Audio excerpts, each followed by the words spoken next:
देखिए, इस वीडियो में मैं आपको ये बताऊंगा कि अगर कोई आपकी बुराई करे या कि फिर अगर कोई आपको नीचा दिखाए तो फिर आपको क्या करना चाहिए।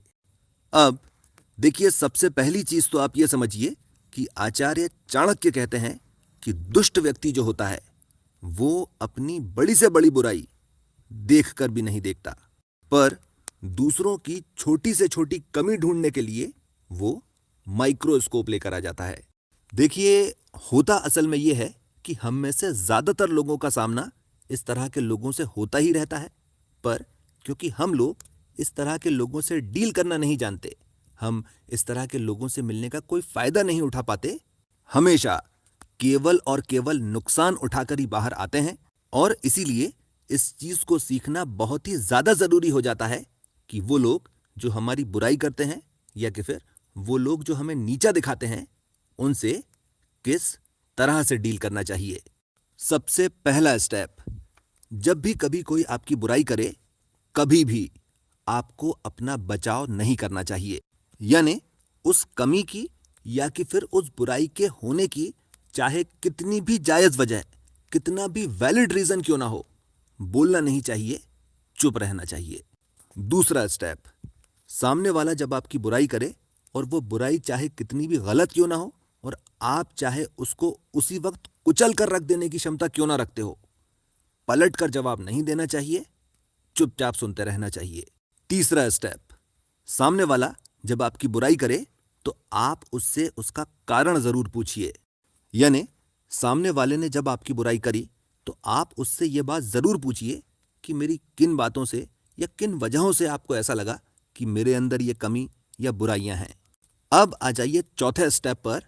अगर सामने वाला आपको कारण बता दे तो फिर अब आप उससे निवारण भी पूछिए। यानी सामने वाले ने जो बुराइयां बताई हैं और वो वजह हैं जिनकी वजह से उसको ये लगता है कि आप में ये बुराइयां हैं, अब आप उससे ये भी पूछिए कि मैं इन बुराइयों को किस तरह से दूर कर सकता हूं। अब देखिए, चौथा स्टेप जो है ये सबसे ज्यादा जरूरी स्टेप है, क्योंकि इसी स्टेप से हमें यह मालूम चलता है कि सामने वाले की इंटेंशन क्या है।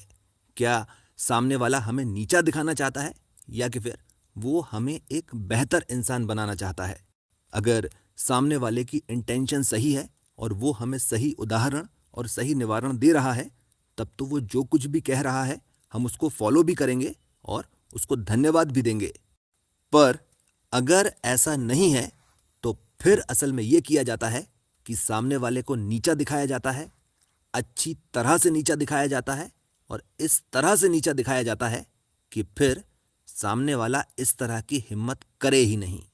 अब चलिए जरा सी इसकी वजह भी समझ लीजिए। देखिए, इस तरह के आदमी को डिस्करेज करना बहुत ही ज्यादा जरूरी होता है, और ऐसा इसलिए क्योंकि इस तरह का आदमी जो होता है ये बहुत ज्यादा नहीं भी हो तो भी कम से कम 100 लोगों को तो डिप्रेशन में डालता है और कम से कम 1000 लोगों में इंफीरियोरिटी कॉम्प्लेक्स के बीज बो देता है। इस चीज को जरा सा एग्जाम्पल से समझकर भी देख लीजिए। मान लेते हैं कोई बंदा है, मिलने के लिए आया, 15-20 मिनट बात करी और उसके बाद उसने आपके सामने एक गिट्टी फेंक दी। यार, बाकी सब तो ठीक है, पर यार तुम्हारा कॉम्प्लेक्शन बहुत डार्क होता चला जा रहा है, इसका कुछ करो यार। या कि फिर यार तुम्हारी हाइट का कुछ कर लो यार, बाकी तो तुम कमा लो। या कि फिर यार तुम्हारे बाल बहुत झड़ रहे हैं या कि फिर सफेद हो रहे हैं, इनका कुछ करो। इसके अलावा भी और तरह की गिट्टियां भी होती हैं, जैसे कि यार तुम्हें ये वाला नहीं वो वाला लेना चाहिए था, या कि फिर तुम्हें ये काम नहीं वो काम करना चाहिए था। इसके बाद असल में ये होता है कि क्योंकि आपको सही तरह से जवाब देना नहीं आता है, या तो आप चुपचाप रह जाते हो या कि फिर आप इस बात को इतनी ज्यादा बार सुन चुके होते हो कि आप कुछ का कुछ बोल देते हो। सामने वाला इससे समझ जाता है कि ये आपकी चिढ़ है और आगे से इसका इस्तेमाल वो आपको चिढ़ाने के लिए ही करता है। पर अगर आप चुप रह जाते हो तो फिर आपके साथ ये होता है कि आप उसी चीज के बारे में सोचते रहते हो, अलग अलग तरह के नुस्खे आजमाते हो, और उनसे जब आपको सफलता नहीं मिलती है तो सबसे पहले तो यह होता है कि आपके अंदर इंफीरियोरिटी कॉम्प्लेक्स पैदा होता है। समय के साथ साथ ये डिप्रेशन में बदल जाता है और समय के बाद आप में सुसाइडल टेंडेंसीज पैदा हो जाती हैं। अब आ जाइए मेन पॉइंट पर जिसको समझने के लिए आप इस वीडियो को देख रहे थे कि अगर कोई आपको नीचा दिखाए तो उसको नीचा किस तरह से दिखाना चाहिए। देखिए, दुनिया में 3 तरह के लोग होते हैं। सबसे पहले होते हैं वो लोग जो आपसे बड़े और आपसे ज्यादा होते हैं। दूसरे होते हैं वो लोग जो आपके बराबर के होते हैं और तीसरे होते हैं वो लोग जो आपसे छोटे और आपसे कम होते हैं। तीनों से अलग अलग तरह से व्यवहार किया जाता है। सबसे पहली तरह के लोग होते हैं वो लोग जो आपसे बड़े और आपसे ज्यादा होते हैं, जैसे कि आपके पिता, आपके गुरु, आपके बॉस और ऐसे लोग जो बहुत ही ज्यादा सक्सेसफुल हैं। जब भी इस श्रेणी के लोग आपकी बुराई करें या आपको नीचा दिखाएं तो पहले 4 स्टेप फॉलो कर लेना चाहिए। यानी बचाव मत करो, हमला भी मत करो, कारण पूछ लो और निवारण पूछ लो। इस चीज को भी समझिए कि इस तरह के लोगों की सबसे बड़ी खासियत यह रहती है कि ये लोग जिस बात को कहते हैं कभी कभी 8-10 साल तक या कभी कभी 15-20 साल तक समझ में नहीं आती, पर उसके बाद जब समझ में आती है सटीक होती है। और इसीलिए इस तरह के लोगों को नीचा दिखाने की बात तो आप अपने दिमाग से निकाल ही दीजिए। इस तरह के लोगों से ऊंची आवाज तक में बात नहीं की जाती।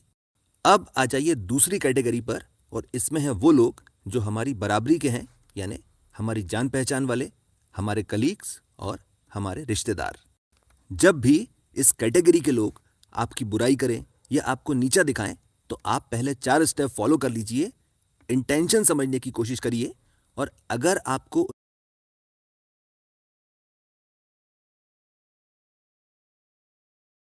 उनकी बात सही लग रही है तो उसको बिल्कुल फॉलो कीजिए। पर अगर आपको इंटेंशन सही नहीं लग रही है, यानी अगर आपको यह लग रहा है कि सामने वाला जिस बात को कह रहा है केवल और केवल आपको नीचा दिखाने के लिए कर रहा है, तो फिर उसको नीचा दिखाया जाता है। देखिए, किसी को भी नीचा दिखाने के 4 स्टेप्स होते हैं। पहला होता है मानसिक संतुलन, दूसरा होता है वाणी संयम, तीसरा होता है उपालंभ और चौथा होता है प्रतिनिवारण। चारों को समझिए। सबसे पहली चीज है मानसिक संतुलन। सामने वाले ने आपसे कोई चुभती हुई बात कह दी, आप एकदम गुस्से में आ गए, और अब जब आप गुस्से में आ गए तो आप कोई ना कोई ऐसी बात जरूर कह दोगे जिसकी वजह से आपको बाद में पछताना पड़ेगा। और इसीलिए अगर आप किसी को वाकई में नीचा दिखाना चाहते हैं, धीरज रखिए, क्योंकि अगर आप धीरज से काम लेंगे, समय लगाएंगे, तो आप सामने वाले को ज्यादा जहरीला जवाब दे पाएंगे, बजाय इसके कि आप उसी वक्त जो मुंह में आए वही बक दें। दूसरा स्टेप होता है वाणी संयम। सामने वाले को नीचा दिखाते समय कभी भी उसके परिवार के बारे में कोई आपत्तिजनक बात या कि फिर मां बहन की गालियां नहीं देना चाहिए। अब आ जाइए तीसरे स्टेप पर, जो है उपालंभ, और इसमें सामने वाले को नीचा दिखाया जाता है, जिसके 2 तरीके होते हैं। पहला तरीका होता है सामने वाले को ऊंचा दिखाकर नीचा दिखाना, और दूसरा तरीका होता है सामने वाले को नीचा दिखाकर ऊंचा दिखाना। दोनों को समझिए। सामने वाले ने आपको यह जतलाया कि आपकी हाइट कम है, गोली खाने से और लटकने से आपकी हाइट बढ़ जाएगी, और अगर आपकी हाइट नहीं बढ़ी तो आप अपनी जिंदगी में कुछ भी नहीं कर पाओगे। पहला तरीका होता है ऊंचा दिखाकर नीचा दिखाना। भाई, तुम एकदम सही कह रहे हो, तुम्हारी हाइट बहुत अच्छी है और तुम्हारे परिवार में भी सभी की हाइट बहुत अच्छी ही होगी, और मेरे ख्याल से सभी लोग ऊंचे ऊंचे पद पर होंगे और सबके सब करोड़पति अरबपति होंगे।